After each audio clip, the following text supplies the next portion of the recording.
I'm Guy Kawasaki, and this is Remarkable People. We are on a mission to make you remarkable. Helping me in this episode is the one and only Dan Heath. He is a professor, author, and podcast host. With his brother Chip, he's written 4 books that have sold over 3 million copies. Their works include Made to Stick, Switch, Decisive, and The Power of Moments. His latest book is a solo effort. It's called Upstream, The Quest to Solve Problems Before They Happen. We'll cover this book in an upcoming episode this fall. Dan also hosts a podcast called What It's Like to Be. And what he does in this podcast is he talks to people from all walks of life, and they explain what it's like to be what they are. He has, for example, a beer vendor. And I open up this interview talking about the interview he had with a Secret Service agent. If you're familiar with the work of Studs Terkel, you'll appreciate his approach. And I tell you, it is quite fascinating. So I'm Guy Kawasaki. This is Remarkable People. And now, here is the remarkable Dan Heath. Are you going to re-interview the Secret Service after the Donald Trump assassination attempt? Ooh, that one was just uncannily timed. So we had just posted the episode about 2 or 3 weeks before the incident happened. And I had asked her about what had the Secret Service learned from the famous past failures, of course, the Kennedy assassination and the shooting of Ronald Reagan and some other near misses. And one of the things she highlighted specifically was not to let the bad guys get the high ground. And so it was just painful to see what happened 3 weeks later. It would be so interesting to ask her, okay, so don't let the bad guys get the high ground, and 150 yards away they get the high ground. How does that fall through the cracks? My guess is, and obviously I'm no expert, I'm as much of an expert as you can be having talked to a Secret Service agent for 90 minutes. My guess is, though, that there was a clue in something else she said in the interview, which was she pointed out that the Secret Service, almost more than any other law enforcement agency, has to work through a ton of other law enforcement agencies. When they take a candidate to the diner in New Hampshire, they're coordinating with the local police station and the sheriff and the airport authority because they have to cross all these different jurisdictions to ensure safety. And so my guess is that this was just a very tragic miscommunication among the soup of local agencies that were involved. You think the Secret Service has someone testing the donuts before candidates eat them? Oh, that's a great question. I don't think they have any tasters on duty, but maybe if a candidate was sufficiently paranoid, they could be drafted into that. That's what interns are for, right? Now, I'm going to go backwards a little bit. So you have written some great books that I have cited in my own books, and you cover things like sticking and switching and decision-making and moments and preventing problems. Before we get into your podcast, which I also find fascinating, I got to just ask you for 30 seconds lightning round. Could you give my listeners the gist of these various subjects so that here's a benefit for you. I think if they listen to your 30-second analysis of each of these subjects, they will be encouraged to read your book, which I really enjoyed your books. So give me the gist of how to make products stick. Well, it's not about products, really. So the first book I wrote with my brother Chip is called Made to Stick, and it's a communication book. Plain and simple. It's about how do you communicate your ideas so that they stick with the audience, so that they're remembered, so that they change something. The way you make your ideas stick is you embrace 6 principles that characterize sticky ideas. It spells out an acronym, success minus the final S. So if you can imagine those 6 letters, here we go. Simple, unexpected, concrete, credible, emotional, and stories. So if you think about something like JFK's call to put a man on the moon, it was simple, it was unexpected. Nobody thought we could travel to the moon in that era. It was concrete in the sense that you can imagine what success looks like in your mind. You can call up a picture of a human being on the moon. Credibility is where it was difficult at first because no one was sure this was possible. But when the president is saying it, it adds a veneer of credibility. It was emotional in the sense that it's like the next frontier for mankind, and what a magical thing it would be if we could pull it off. And it was a story in miniature. We are the protagonist, and the obstacles are set out in front of us. And so the book makes the claim that if you can layer on more of these traits of stickiness to your own messages, they'll be better received by the audience. Brilliant. Okay. Now, how do you make people switch? Switch. Okay, this was book number 2, and this is a book about behavior change. It's how do you get people to act differently? And our case was that even really big changes ultimately boil down to, can you get people to behave a new way tomorrow that's different from what they were doing today? And there's a 3-part framework that involves an analogy that's a little bit to unpack, but it basically boils down to the 3 levers you can pull with behavior change are better clarity. Can you understand more about which way you need to move? More desire. Do you want to move in that direction? And ease, meaning that your environment, your path has been shaped to allow for easier progress. And so the book talks about those 3 levers and how change leaders can make use of them. Okay, next topic is how to make better decisions. I've never gotten to just do a rapid fire series of advertisements for all my books. This is fun. It's like a stroll down memory lane. So decisive. Okay, this one's very simple. How do we make better choices in our life and in our work?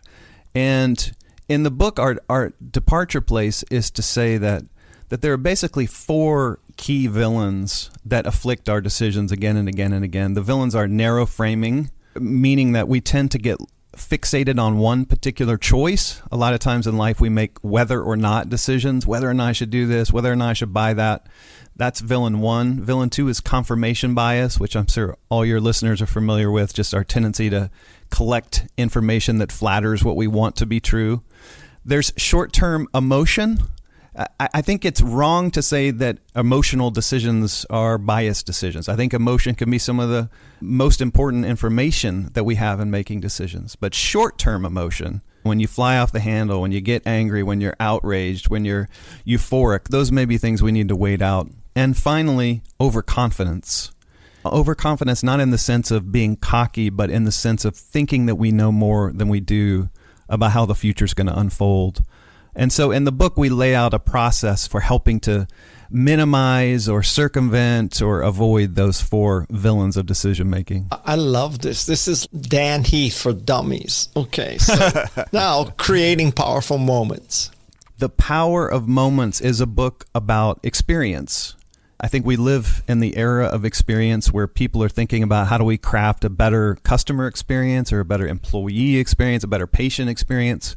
And the central point in the book that we make is that if you care about crafting great experiences, what you really care about is crafting peak moments.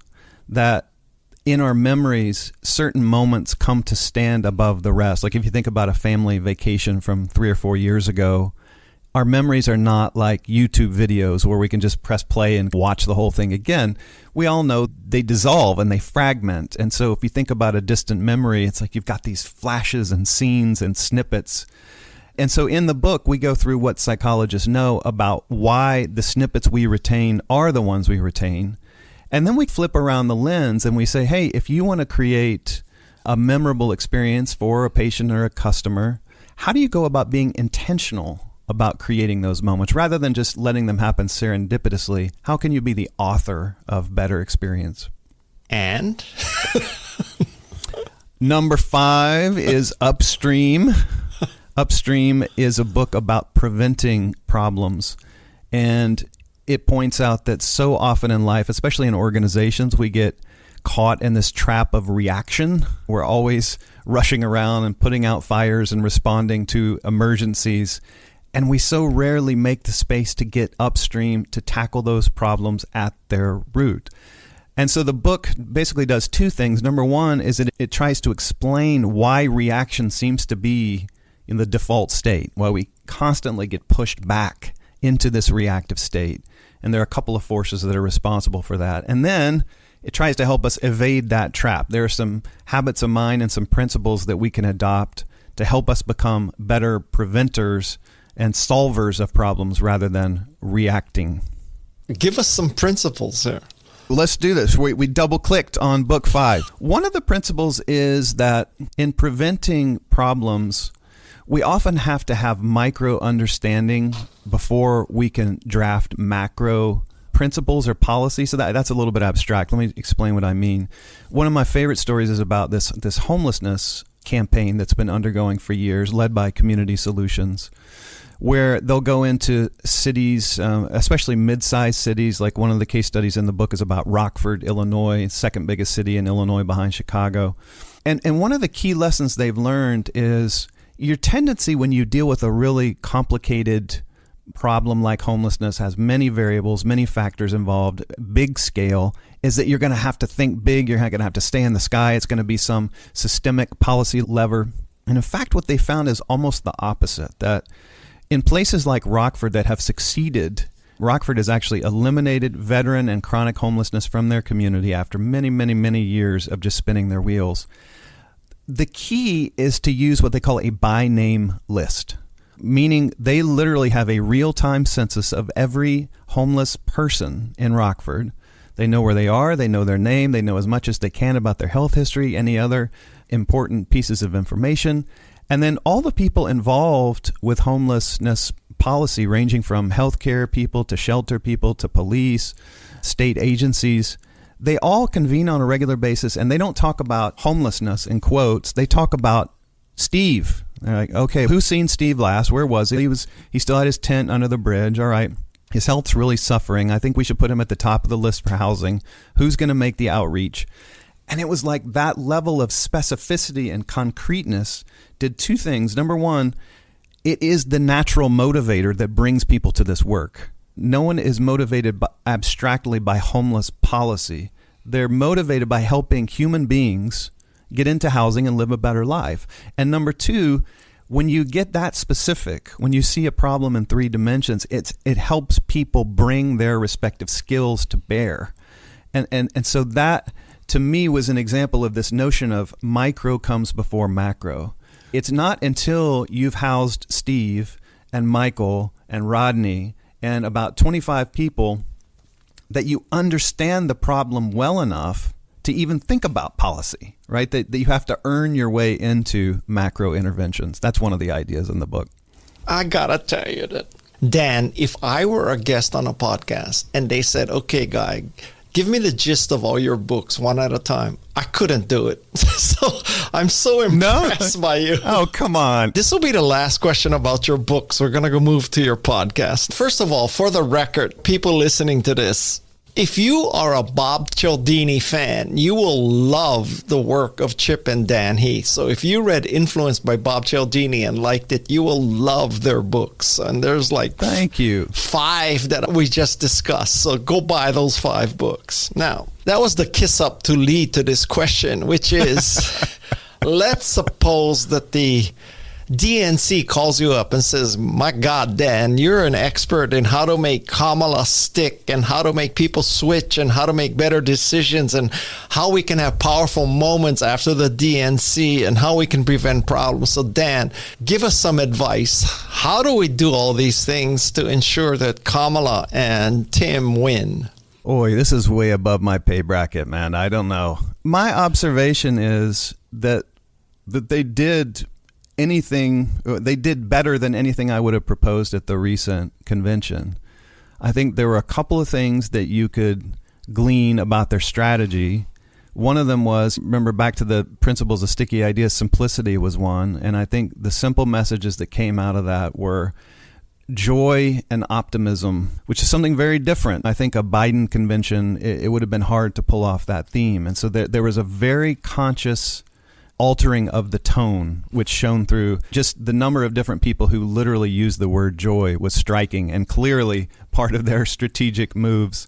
I think they were great at conjuring stories from the speakers. It's like the Democrats of yesteryear from the Al Gore era used to be so bad about just doing laundry list of policies and referencing obscure legislation and talking in bullet points. And there's very few people that care about that stuff. Very, very few. The people watching a convention are people that may only tune into politics 5 or 6 times in a year. You've got to reach them with stories, with emotion that speak to the American narrative. So I thought it was brilliantly handled. That doesn't mean anything about the election, but as a platform for communication, I thought it was excellent. What did you think? Oh, I love that. They should get a Grammy or an Emmy or whatever award you can get for a convention. My goodness. I saw James Fallows, who was a speechwriter for Jimmy Carter and a political commentator for many, many years. He was commenting it. Just some of the simple execution was notably better. Even the balloon drops, he was saying it's almost comical how often people screw up the balloon drops. And he was saying the balloon drops at this convention were like an index that the professionals were in charge. And apparently those balloons were recyclable or something. Oh, really? Yeah. Double word score for Democrats. Organic, recyclable balloons. Yeah, the balloon crisis is real, so we got to address that. Now, we're going to leave books in the past, and I want to talk about your podcast, because one podcaster to another. I love your podcast. And thanks. Back at you. Yeah, you mentioned it, but I was going to mention it before I even read it. But you're kind of the Studs Terkel of the modern age. I love what you're doing here. The elevator pitch for the show was literally Studs Terkel meets Ted Lasso. Meaning that we wanted to take the sociological or reporting instinct that Studs Terkel had, because he opened this door for everybody in this space that's followed, and couple it with a really positive energy. I think that so often in the media, careers are covered in a negative way. It's about exploitation of workers or people struggling or people changing jobs. And it's not that stuff is untrue. I think it's all true. But I also think it's true that it's a lot more common and a lot more boring to simply point out that most people like their jobs. Survey after survey will tell you that. They find meaning in their jobs. They don't dread going to work. They don't feel exploited. And so that's where the Ted Lasso energy comes from, is on the show we talk to people who genuinely love what they do, and they do very different things. We've talked to welders and dog trainers and summer camp directors and forensic accountants, and I can't count the number of times that somebody has said, my job is the best thing in the world. And, from the outside looking in, many people would say, well, it's all about the money. How much money do you make? But clearly, I think your podcast indicates that what defines people's relationships with their jobs is not the money. Money hardly ever comes up. And in fact, my favorite episode is still the first one that we launched with. We launched with it for a reason. It's with a stadium beer vendor, a man named Howard Hart. Has spent his entire career, I'm talking 35 plus years, selling beer in a stadium, mostly Baltimore sports stadiums.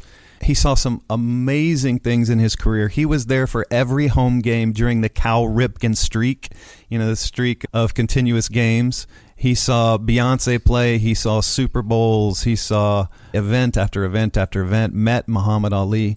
But anyway, what made me think of it was, here's a guy who is well below the median income. He made a living, but it was barely a living.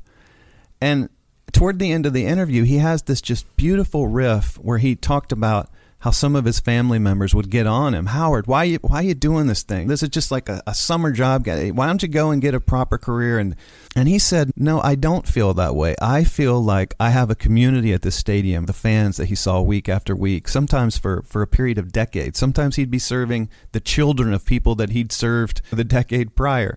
And he said, I know that I bring something special to these people and that they bring something special to me. And could I take trips to Europe? Could I have a fancy car? No. But could I have a good life? Absolutely. I loved what I did. And he was just past when he had retired from the work, and it was obvious he really missed it. And when I had that interview, it was just, it convinced me that I needed to stay on this path because it was so powerful.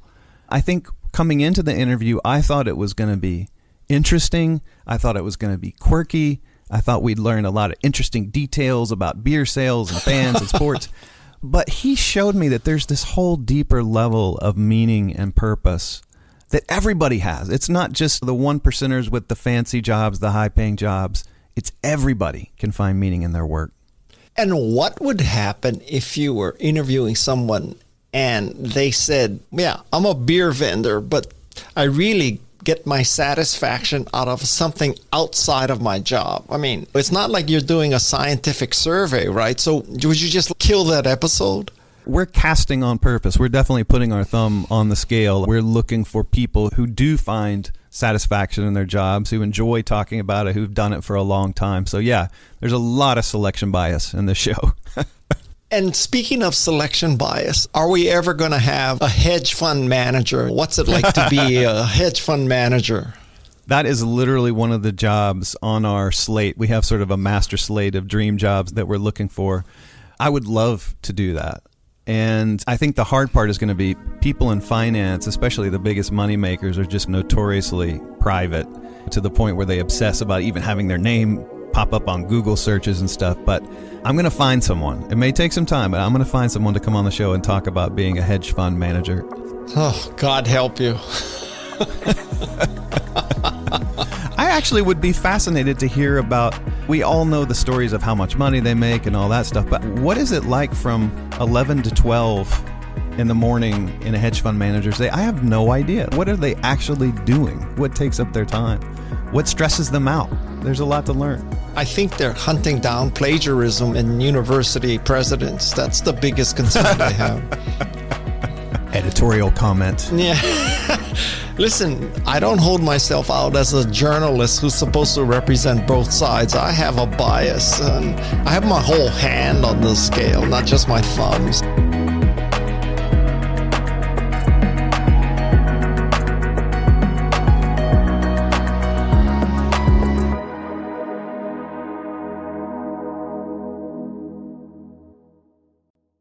So how do you explain how these people get so much satisfaction out of these jobs? What's the lesson for the listener here? One of the things that's interested me is just hearing the sources of joy or purpose that people have, because I think they can be quite different.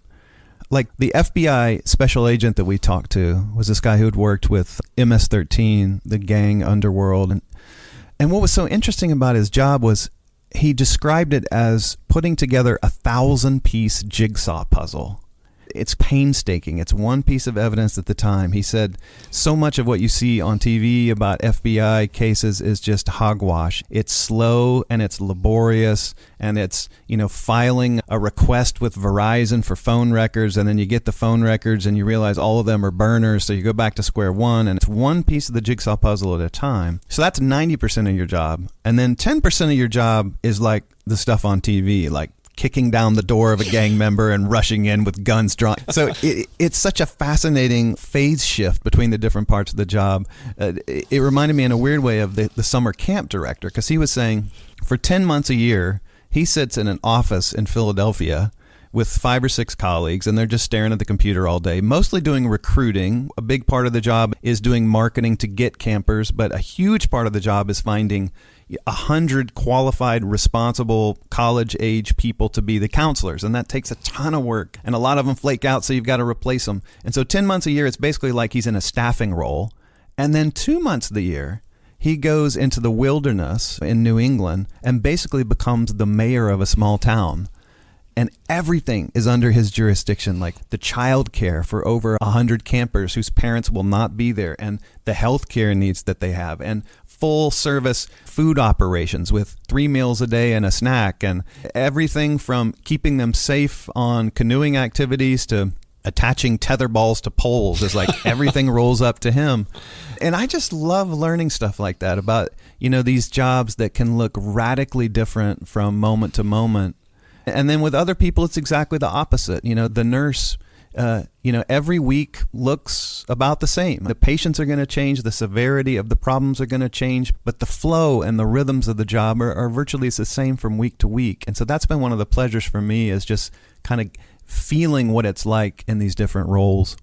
Let's pretend that the HR Association of America is having a conference. and they retain you to be the keynote speaker, and you stand up there and you say, okay, let me tell you, after this podcast and interviewing these people, let me tell you the key principles of making people happy and love their job. And what would you say? Yeah, I don't know if I have those answers yet, Guy, just to be totally honest, because my books are all about how to. Like, my books are, here's 6 things you can do to make change easier, make your ideas stick. And so I have that kind of practical hat on. With this podcast, it's just more about, tell me what your life is like. Why do you like what you like? Why do you hate what you hate? What are the tensions in your job? What are the funny things that happen? And yeah, I don't know if I have those answers yet. I know that part of the answer is, how do we help people find these places where they have a profound fit? You can just tell when you talk to these people, they found the place that was for them. The welder, one of my favorite episodes is with this welder, has a personality that just jumps through the microphone. He's such a character, so funny, so colorful, and he loves welding. He freaking loves it. The way that you and I like writing and doing our podcast, he loves welding. And so it's just gotten me thinking about, how do you make sure people find that place where they click? And I don't know what the answer is yet, but it's definitely like a source of dawning curiosity for me. It's interesting. There's this concept of ikigai, this Japanese concept. And the way I think Americans define ikigai is that you take a Venn diagram and you draw circles of what you're good at, what you like to do, and what you can make money at. And whatever in the middle of those 3 circles is your ikigai. But I would make the case, and I think your interviews may actually confirm this, that this 3rd circle about what you can make money at is not necessarily the most important circle. I think you found your ikigai when you're not good at something and you may not make a lot of money, but you still love it. Amen. I've always thought of money as being like a threshold variable, meaning I think money can be a really big irritant, or more than an irritant, an obstacle, if you're not making what you need to have the amount of freedom you want in your life. But above the threshold, I'm not sure it counts for much. I'm not sure it counts for nearly as much as getting to a better fit with people that you like more, with work that you like more. One of the things I've started thinking about is we're so half-hearted with young people, helping them see where they might potentially fit. We would always do these weird career inventories that were primarily skill-based. It was like, if you're good at math, you should be a stockbroker, or if you like to read, you should be a librarian. It was this real kind of dumb matching stuff. Like, one of my nieces is just a huge animal lover, and she said that adults would always, when they discovered she loved animals, tell her she should be a veterinarian. and I just think that stuff is so clumsy and silly, and that we need some way to start diagnosing, are you better with kind of short, playful, fun interactions, or long, deep ones? Which of those plays to a young person's strengths? Are they patient? Could they assemble the 1,000-piece jigsaw puzzle? Would that be intriguing to them? Would they have that kind of diligence? Or do they want something a little bit more transactional, like the hairstylist that I interviewed, where it's like every hour or 2 hours, someone leaves with a better look, and that feels good. And it's not like there's a right or wrong direction. It's all about fit. But I just feel like nobody's talking about that layer of stuff. I am fascinated about this concept of casting calls. So how do you decide what kind of profession to cast for? And then when you issue the call, who do you get answers from? And walk me through the process of, you want a beer vendor, you end up with this guy in Baltimore or something. How does this process work? It is an incredibly messy and cumbersome and low probability process is the answer. It's finding stories as an author. There's just no elegant, efficient way to do it. So we start with a list of professions that we're scouting for. We never just do one at a time because it's too frustrating. We'll have 5 or 6 going at once. And we try to just keep a mix. There's no science to this show, but we try to do some blue collar, some white collar, some that are fun to think about, like professional Santa Claus, and some that seem like they might be boring, like a welder, but they actually turn out to be fascinating. And then it's everything from asking our guests for help, like we found the cattle rancher, thanks to one of our listeners, knew somebody in Alpine, Texas, this woman named Chachi Hawkins, who was just brilliant. So sometimes our listeners come through. Sometimes it's a media search, like Howard Hart, the stadium beer vendor. The producer, Matt Purdy, found an old clip in, I think, the Baltimore Sun that was profiling him, and he sounded interesting, so we'll reach out. Sometimes people volunteer themselves. They'll say, I've listened to the show, and I do such and such, and, interview me. So, yeah, it's a real crapshoot. What do you guys do? Do people just bombard you with pitches? Is that the way it works for you? Well, after listening to your podcast, I question our methodology because we do get bombarded. We turn down about 10 people a day who want to be on our podcast. Oh, wow. Yeah. And so, I mean, if you figure we probably reject 2,500 people and we accept 52 people. So, the odds are 1 out of 50. So I tell people that it's easier to get into Stanford or Harvard than to get on my podcast. I like that. That's good. But a lot of it is at the time that someone is writing a book, all bets are off because someone who was basically unreachable for 51 weeks a year, all of a sudden is trying to get as much publicity as they can. Now you can get to Neil deGrasse Tyson because he has a new book coming out. The rest of the year, he won't answer your call, right? But I got to tell you, maybe our methodology is flawed because we keep saying we want remarkable people, not necessarily famous or rich people, but remarkable people. But would we have gotten that beer vendor? There's no way. That hairdresser, no way. So maybe our methodology is flawed. I wonder if it's just the kind of thing where every 10th episode or something, you plug in somebody that you've hunted down because of that. So it doesn't have to be a night and day thing, but maybe it's like you've got your wild cards that you plug in from time to time. I got to tell you, every once in a while, over the transom or from a listener, they bring up a name that we never would have heard of. And I've interviewed more people who are ex-cons than most podcasts. And let's just say that you had to do some work to get to some of these ex-cons. Who are your favorite interviews? Like, what are the circumstances that make it a great interview? Oh, I had a guy who at 16 was sentenced to 45 years or something for accessory to murder, and he got out after 22 years because of a law change in Maryland. And he became a very successful artist.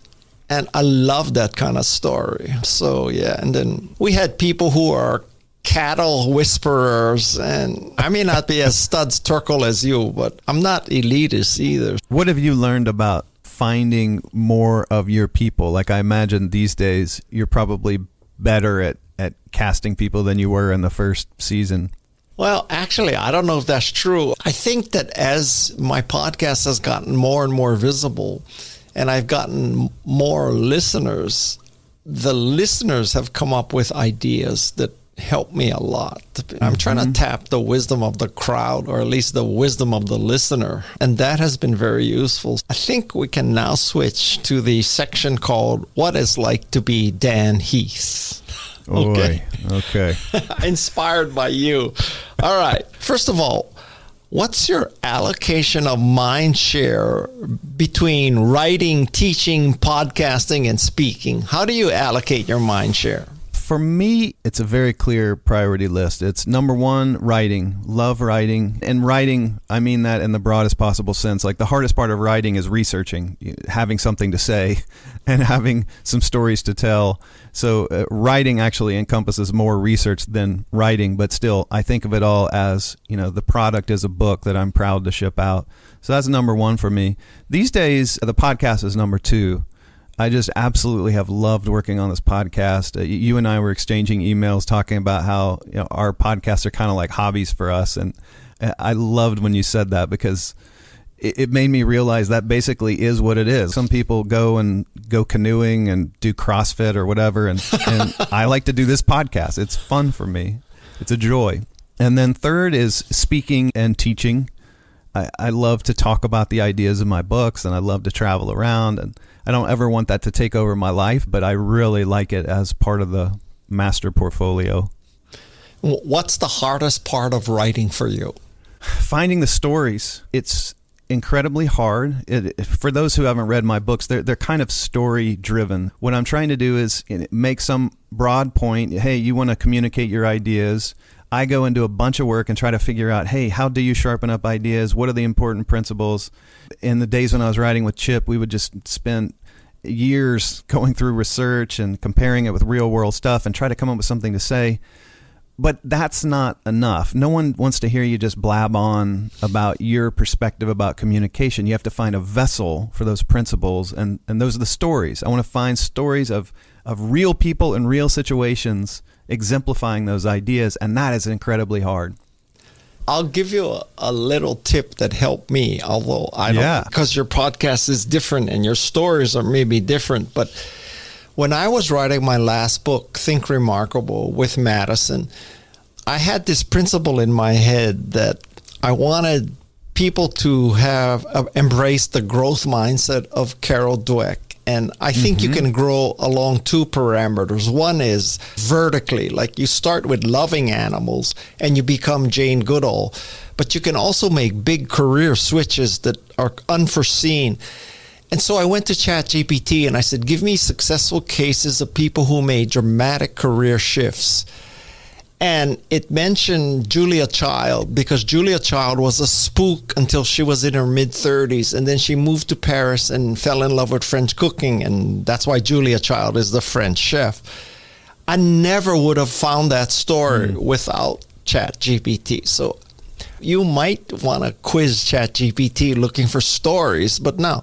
Don't get me wrong, ChatGPT makes shit up, so then I have Madison GPT go and verify that Julia Child actually was a spook. I'm just finishing up a book that's coming out next year, and I kept hearing all the hype about AI, and so I would constantly be trying things. Can it do this? Can it do that?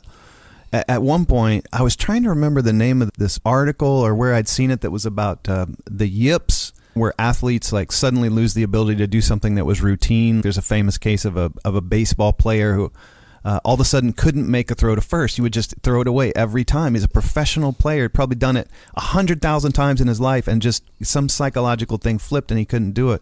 And I knew I'd read it in the New Yorker, and so I was like, okay, this is perfect for ChatGPT. So I go there. I'm like, there was an article in the New Yorker a few years back. It was about the yips, blah, blah, blah. It comes back, just boom. Here's the article. Here's the author. Here's the name of the piece. It's in this issue of the New Yorker. I'm like, yes, AI works. And I go and I type it in. None of that is real. The author is not real. The title of the article is not real. The date is not real. And so I'm like, oh, okay. Well, so that's what we're dealing with. I have found it to be the best at exactly what you described with the Julia Childs thing. I think it's a great, counterintuitively, at least for me, it's a great brainstorming partner. It's like, hey, if you're thinking about a phenomenon like this, what are 7 examples of that? And 5 of them will be garbage, and 2 of them will be, oh, I wouldn't have thought of that. And then there you go. And while we're on the topic of AI, Madison and I created Kawasaki GPT. And Kawasaki GPT contains all my writing, speaking, blogs, videos, everything I have, plus the transcript of every one of my podcasts. Really? Yeah. So if people went to Kawasaki GPT, and after your episode comes out, and if they ask, how do we make ideas stick? Kawasaki GPT is going to cite you about how to make ideas stick. Nice. So I think, Dan, that you should do Heath GPT, because you have these 6 books and you're going to have all these podcasts. So it is a standalone source of knowledge that you are creating. You should have a Kawasaki chatbot. You could be like a virtual coach for millions of people. But, okay, you know who Marshall Goldsmith is? Yeah, of course. Okay, so he has done that. There's Goldsmith. No way. Yeah. So you can go and ask Goldsmith GPT these questions. And I tell you regularly, when I am asked to make a foreword or a blurb or contribute to some kind of Harvard Business Review or even my Substack newsletter, we go to Kawasaki GPT and we ask Guy the question as the first draft. Really? Yeah. So what kind of question would you ask, and what kind of response would it give, just generally? I'll give you a very good example. So a Substack newsletter we just put out was like, what can you learn from Bob Cialdini? And Kawasaki GPT comes back with 9 principles that you can learn from Bob Cialdini as the first draft. I love that. Now, push comes to shove after you do all the editing to the first draft. Maybe you didn't save any time, but I'm telling you, it sure helps you get started. I tell you, the number one use case for me of ChatGPT is ginning up stories for my daughters. They just love the idea. They'll just give me these crazy characters. Okay, do one with us and our friends, Nina and Gabe, and we're in a forest, and it's a little bit spooky, but not too spooky. And damned if ChatGPT won't spit out like a perfect 1,000-word story with an arc, with all the characters. It is just astonishing. Okay. Up next on Remarkable People. At the end of every episode, we added what we call internally a reflection, which is just me kind of musing on what I heard and what stood out to me and what I thought was super interesting. And I try to broaden it out a little bit, find some themes where maybe the listener can learn something that matters for them from the dog trainer or whatever. And that made a huge difference. I was so glad that we suffered through that feedback because it was painful. Man, it's painful to hear that people are like yawning at what you did, but it made us stronger and better for sure. Thank you to all our regular podcast listeners. It's our pleasure and honor to make the show for you. If you find our show valuable, please do us a favor and subscribe, rate, and review it. Even better, forward it to a friend. A big mahalo to you for doing this. Welcome back to Remarkable People with Guy Kawasaki. So let me ask you, what is your setup? Back to the what's it like to be Dan Heath? What is your setup for writing? What kind of computer, what word processor, what do you use? Only the fanciest stuff, Guy. Only the best, top of the line. Man, I don't think I have anything that's not going to bore you to tears on this front. I do most of my writing at coffee shops. It works for me. I go there, put my headphones in, try to get to it first thing in the morning. I try to block 3 or 4 hours. I think of it as shifts, writing shifts. I only do 1 shift a day, and unless it's crunch time and the book is due or something. And I try not to do anything else. Like I never schedule calls in the middle of that because I'm all about flow. It takes me a while to get in the groove. Even after all these years, I still have to fight the procrastination instinct and fight the instinct to check messages and email and check the news. And man, even after almost 20 years of this stuff, I still have to do it every time. Yeah. And then I'll get over the hump. And then it feels great to just disappear into the flow state. Once you're in it, there's nothing better. Not in the sense that it's like euphoric. It is not. But it's just like the world disappears. It's just what you always hear about the flow state. And I love that. And I love the feeling. I forget who said this, but there's a famous person who says, I don't like writing, but I love having written. And that's like the way that I feel about it. And so I try to keep that flow state going as long as I can. Just don't let it get broken up with a stray phone call or an email exchange or whatever. Are you using what a do you do? Macintosh and Microsoft Word? I use Word on a PC. I've had a ThinkPad for years and years. I know you're that killing wounds me. you. Yeah. But I tell you what, I was just reminiscing with a friend. You'll appreciate this. The first time we saw a Macintosh Classic, our journalism teacher had gotten it in high school. And man, it's one of probably my top 5 tech moments in my whole life. Just what that thing could do relative to what we were used to. Absolutely dazzling. What era were you evangelizing for Apple? I was the software evangelist from 83 to 87, so just as it came out. And then Man, that's 95 right to in the 97 when Apple was supposed to die. Boy, all the thought leaders were convinced Apple was toast, right? Windows was market share leader, returns to scale, yabba, yabba, yabba. Didn't work out that way. Nope. And I hope I had a little bit to do with that. So now, what's your setup for podcasting? Podcasting, the listener can't see, but you can. I'm in my office right now, and I have a very sophisticated setup. I use a Blue Yeti USB mic, which I love, and I've surrounded it with the best soundproofing that money can buy, i.e. a couple of pillows from Michael's that are positioned around me to kind of deaden the sound a little bit. And yeah, this is where I do my podcasts. I don't do video with my podcasts. I really want to just immerse myself in the conversation. So I've got my headphones squeezed around my ears, and I'm just trying to be as attentive and curious as I can be. And what software or platform are you recording on?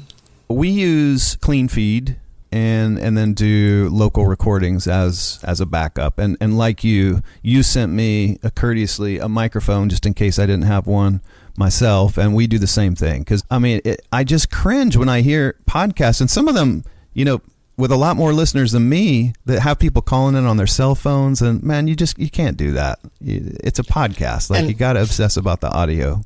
And from the time you record an episode to the time it actually goes live is how long? That has varied a lot. Like, sometimes we really get productive and we'll get a bunch of episodes and inventory. I think we've had as many as 6 in inventory at once, which is a lot for us because we're every other week. So that, that's like 3 months worth of show in the can. And then we've been as narrow as the Thursday before it airs on Tuesday. But yeah, that's our cycle. Okay.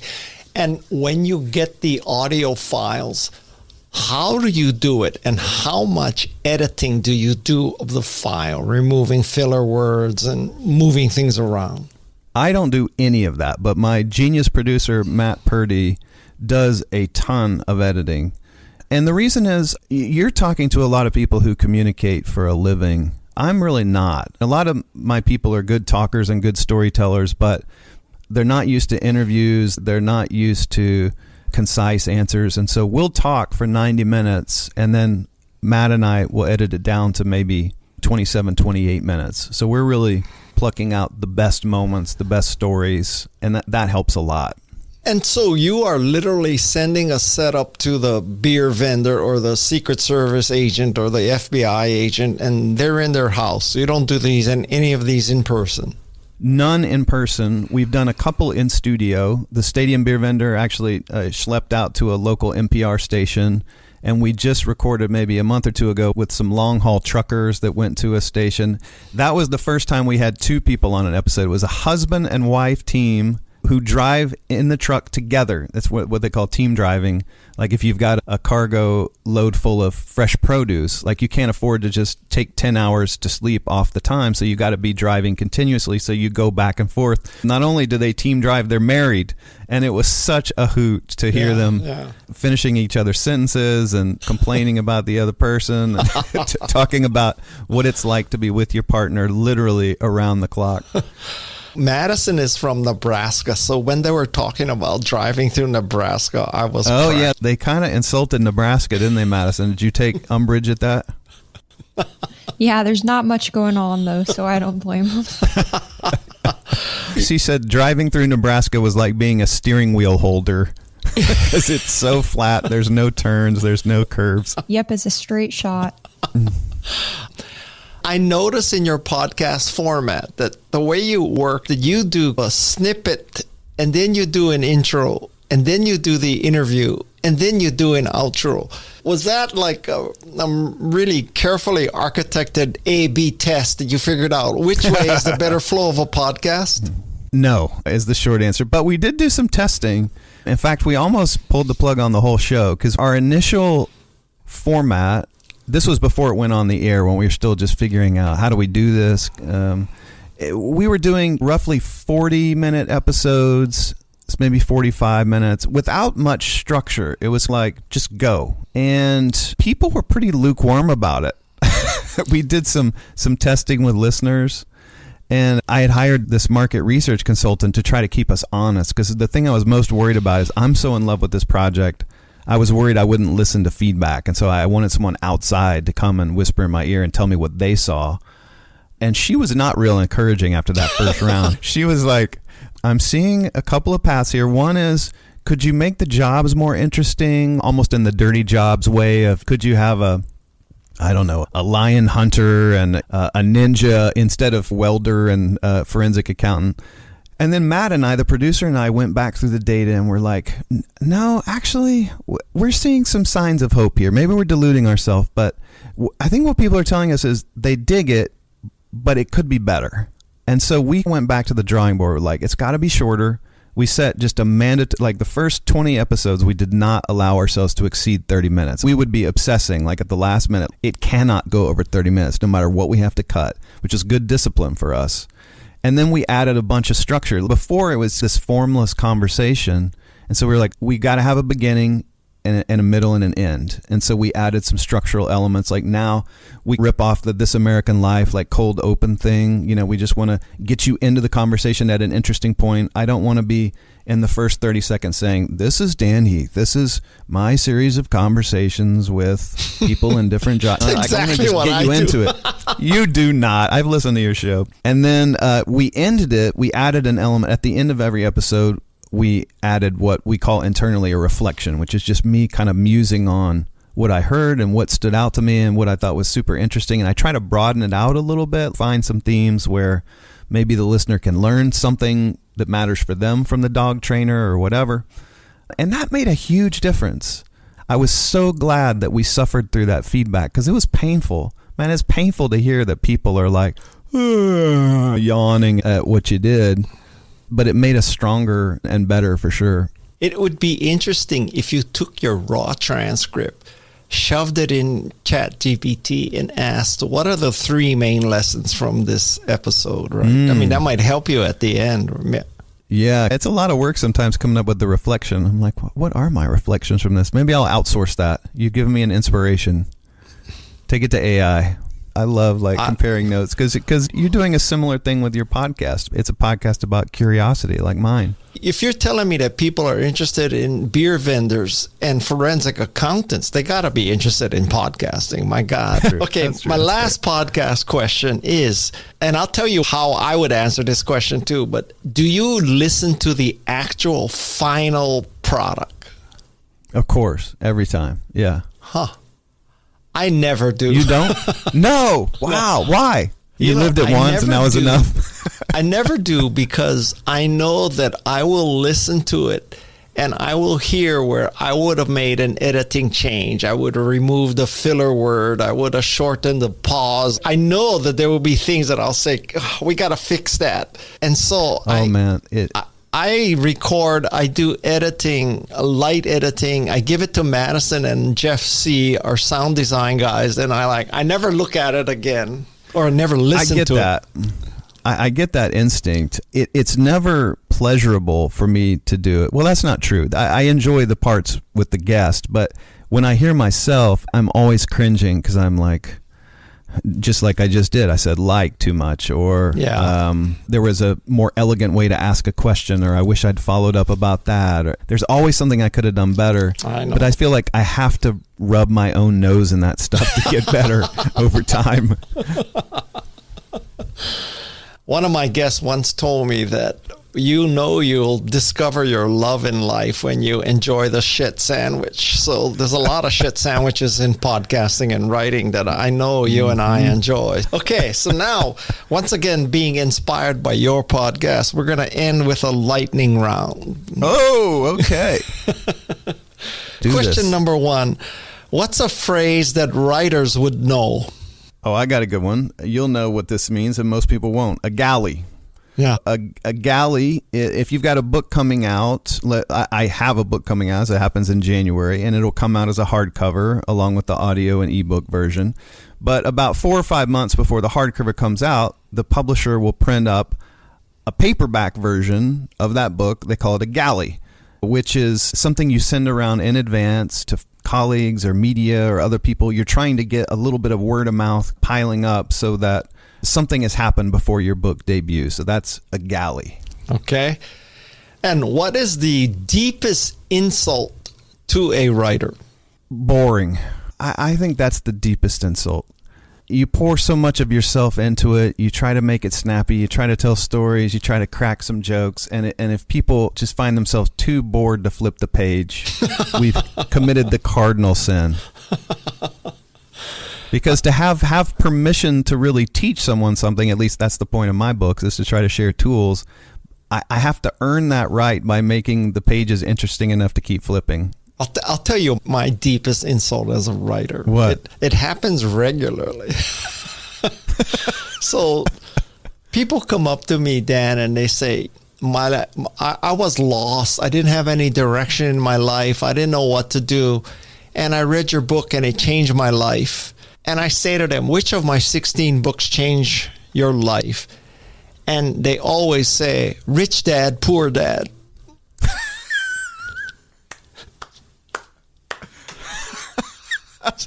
If you think you got problems. Oh, man, that's good. That's good. You should just claim it. What is your favorite writing tool? My favorite writing tool is a cup of coffee. Always has been, always will be. I don't care if the media comes out with a story next year that coffee causes cancer. I'm in for the long haul. It's my writing co-pilot. Okay. And what phrase strikes fear in a writer's heart? Ooh, I haven't thought about that one. Let me think. What strikes fear? Oh, I know what it is. And this happened before. Basically, someone has written what you're writing, and it's about to come out. The idea that somebody has been working on the same topic and might beat you to the punch. This happened with Made to Stick. The initial title of our book was What Sticks? More of a descriptive spin, what sticks. We'd always called it that. We were doing covers. We find out there's another book coming out 3 months before ours that's called What Sticks. I am not making this up. We had the URL for whatsticks.com, and the authors reached out for us, and they were like, hey, we've got a book coming out from a major publisher. I noticed you owned it. We're happy to reimburse you for the... And so we're like freaking out. Like literally our exact same title, seemingly the same material. And so it's just a red alarm fire. We end up changing the name to Made to Stick, which I think in retrospect is a better name, but we never would have gotten there. It's more kind of agentic, I think, which is better for the topic. But anyway, the happy ending is... The book really wasn't that similar to what we were chasing. It was a little more kind of advertising centric and anchored. And so it didn't ultimately feel competitive, but boy, were we panicked for about 48 hours there. Okay. And this is my last question for the lightning round. Who is smarter, you or Chip? Definitely Chip. Yeah, definitely Chip. He got the brains in the family. I don't know what I got. I got these pillows from Michael's. When you say Michael's, you mean Michael's Art Supply? Yeah. There's going to be shopping a at only the best places, from Michael's guy. Art Supply. They're perfect for soundproofing your podcast. Yeah, testimonial right here. Dan, you can go to Etsy and you type out sound deadening material. You get a lot cooler stuff. I can tell you, that's what I did. Yeah, guy's looking at my setup right now and just shaking his head. But see, people would never know because it sounds good. We have to keep that behind the scenes. That's all that really counts. So. Okay, so now, Dan, this is truly my last question because you brought it up. We have now recorded 1 hour, 4 minutes, and 39 seconds. Are you telling me that your advice is to cut half an hour out of this? Absolutely. 100%. It will be better if you cut out the worst half of this. Because, yeah, I'm not that good. I'm not an hour and 4 minutes good. I might be 34 minutes good, but I'll leave that up to you. I disagree. Man, this has been such a treat. I feel like we used to see each other on the road. There was a period of about a year where I felt like every time I had a keynote, it was either that Guy Kawasaki had spoken the day before or he had spoken last year, or we were like in the same orbit. I think that effect is twice as big as it truly is because a lot of people confuse me with Kiyosaki. So if you had Kiyosaki and Kawasaki speaking at conferences, you really might have had that experience of always following or preceding me. It was like an enchantment era. I always loved that cover, by the way. Oh, thank you. That was a brilliant cover. The butterfly. Yeah. Who did the origami? Believe it or not, there's this guy in Hawaii who was like Mr. Origami, and he had a shop in the international marketplace. And I went to his shop and I asked him to design me this butterfly. So he made a Kawasaki butterfly. And it was quite expensive, actually.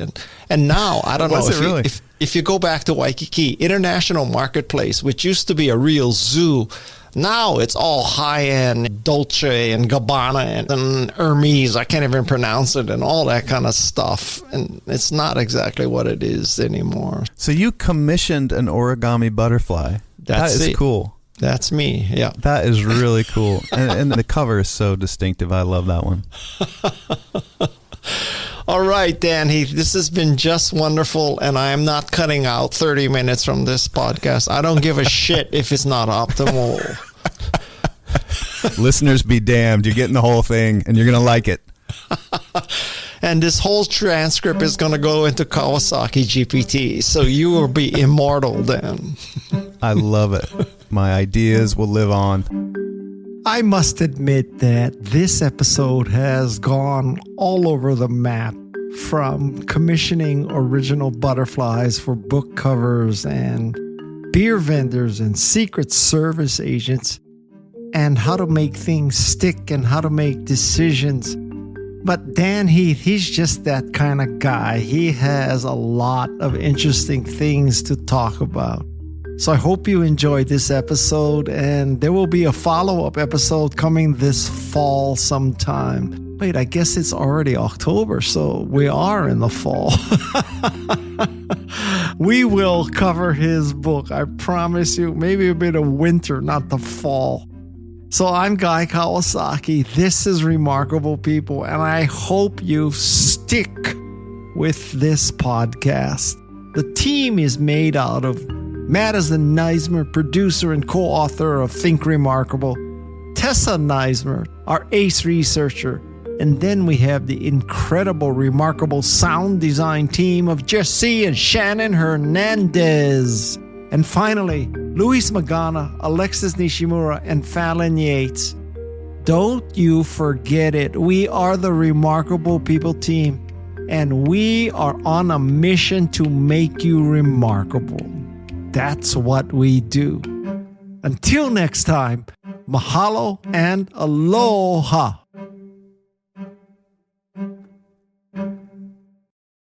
This is Remarkable People.